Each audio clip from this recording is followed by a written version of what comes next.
Mengapa diaspora politik NU harus diakhiri? Nahdlatul Ulama atau NU sebagai organisasi kemasyarakatan telah memainkan peran penting politik kebangsaan. Peran substansial ini membuat NU tidak dapat sepenuhnya dijauhkan dari politik praktis. Kiai Haji Abdurrahman Wahid almarhum misalnya mendirikan Partai PKB demi mewujudkan cita-cita mulia politik kebangsaannya.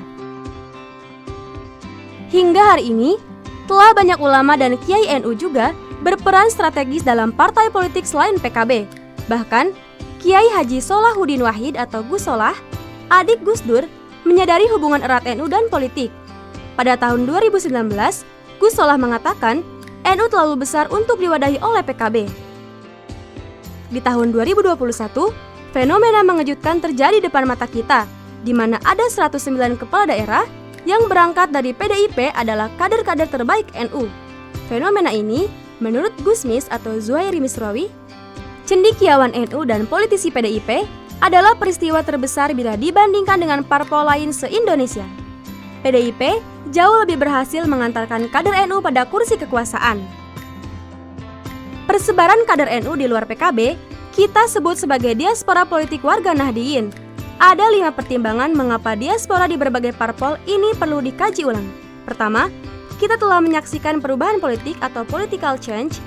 Pasca runtuhnya Orde Baru Soeharto, naluri politik umat muslim, umumnya dan Nahdliyin khususnya berhamburan. Kali kekang itu putus, membuat setiap orang bebas membangun afiliasi politik. Sejak era reformasi, tidak relevan lagi adanya arus politik sentralisasi. Buktinya, tumbuh subur partai politik. Di level mikropersonal, tidak ada batasan apapun bagi setiap insan politik untuk berafiliasi pada partai tertentu. Bahkan, setiap individu berhak mendirikan partai-partai baru sekalipun tidak ada jaminan mampu menjadi corong politik baru. Namun, kontribusi kader NU pada Jamiyah pada Pilpres 2019 belum kentara. Buktinya, NU sempat meradang karena nyaris tidak dapat jatah menteri. Bahkan, NU blak-blakan minta jatah menteri karena suara Nahdliyin ke Jokowi tidak gratis. Inilah alasan kuat politik diaspora pada Pilpres 2024 nanti tidak lagi efektif bagi kepentingan NU. Kedua, diaspora politik ini sudah menjadi perilaku kolektif atau collective action, baik cendekiawan maupun warga NU. Sebagai bentuk perilaku kolektif, di dalamnya tersimpan rasionalisasi dan argumentasi kuat, baik kepentingan personal, kelompok, ataupun idealisme personal. Setiap individu memiliki alasan masing-masing mengapa memilih Golkar, PDIP, Gerindra, atau lainnya. Juga ada alasan kuat untuk tidak bergabung ke dalam gerbong PKB yang didirikan oleh Gus Dur. Di sisi lain, diaspora semacam ini adalah bahasa simbolik solidaritas Nahdliyin yang rapuh, khususnya dalam kepentingan politik praktis. Diaspora memang ideal di satu sisi, tetapi merugikan di sisi lain. Berbagai parpol yang memperebutkan suara Nahdliyin memang meningkatkan citra ormas, tetapi merapuhkan solidaritas Jamiyah NU. Kemudian, dengan bangga, para elit menyebutnya sebagai ajang kebebasan berpendapat dan berserikat. Ketiga, perilaku kolektif ini tidak organik, melainkan dikondisikan oleh aspek struktural penentu atau struktural determinan. Salah satu contohnya, NU tidak lagi dapat didefinisikan secara struktural keormasan, karena pada nyatanya, pengaruh pengurus di jabatan struktural tidak jauh lebih karismatik dari kiai-kiai dan ulama-ulama NU yang beroperasi di ranah kultural. Dampaknya, diaspora politik memecah belah NU struktural dengan NU kultural. Jangan heran apabila pada setiap putaran pemilihan umum, elit politisi PBNU menyatakan dukungan pada satu kubu dan di saat yang sama, kalangan ulama kiai NU menyatakan dukungan pada kubu sebelah. Contohnya, PBNU siap menangkan pasangan Jokowi Ma'ruf Amin di satu sisi, tetapi di sisi lain, sebagian keluarga pendiri NU berada di kubu Prabowo Sandi. Diberitakan pada publik bahwa beberapa cucu pendiri NU yang menyatakan mendukung Prabowo Sandiaga, antara lain Kiai Haji Hashim Karim, Irfan Yusuf Hashim, Kiai Haji Fahmi Amrullah, Kiai Haji Ahmad Baidowi, Gus Billy, Gus Adib, kemudian Kiai Haji Hasib Wahab, Kiai Haji Gozli Wahib Wahab, Hajah Maslahah Wahib Wahab, Kiai Haji Rohmad Wahab, Gus Abdul Rozak, dan Nyai Hajah Oni Idris Hamid. Keempat, Diaspora politik elit dan warga Nahdliyin adalah korban adanya konsolidasi politik atau victim of political consolidation. Seluruh parpol yang ada membangun jaringan politik mereka dengan tokoh-tokoh simpul dalam tubuh NU.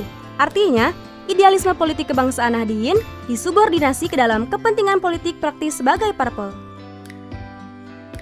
Diaspora politik NU menjadi pintu gerbang kolonialisasi atas ideologi NU oleh ideologi berbagai partai politik. Membiarkan praktek diaspora politik ini terus-menerus bergulir sama saja dengan menyumbat saluran konsolidasi suara politik kebangsaan NU. Sehingga mustahil menyebut NU memiliki ideologi kebangsaan, sementara saluran politiknya beragam, bercampur baur dengan beragam warna lain.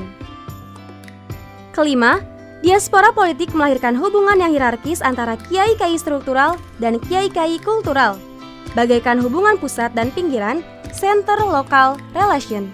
Semakin berada pada kepengurusan pusat, maka semakin dekat dengan kekuasaan.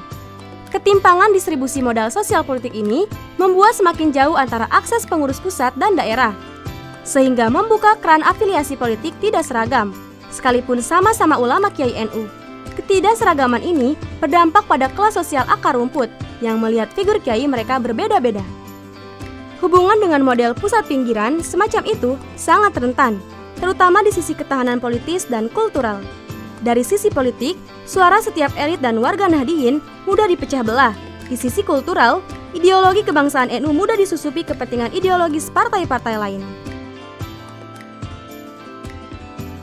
Dengan mempertimbangkan 5 kerentanan akibat praktek diaspora politik warga Nahdliyin tersebut, penulis cenderung menyuarakan segera mengakhirinya. Pilpres 2024 nanti harus menjadi momentum paling bergairah untuk menentukan arah suara Nahdliyin. Jangan sampai terulang lagi fenomena NU meradang, mengemis, dan meminta jatah menteri yang tak kunjung diberikan, kecuali pada tengah-tengah perjalanan periode kekuasaan presiden terpilih. Sudah saatnya NU struktural dan kultural mengukuhkan solidaritas dengan kembali ke rumah besar politik NU atau Nahdliyin secara totalitas, yaitu PKB atau Partai Kebangkitan Bangsa. Jika itu terlaksana, bukan hal yang mustahil NU atau PKB akan menjadi kekuatan politik terbesar di Indonesia, bahkan menyalip PDIP di pemilu 2024. Wallahu a'lam bishawab.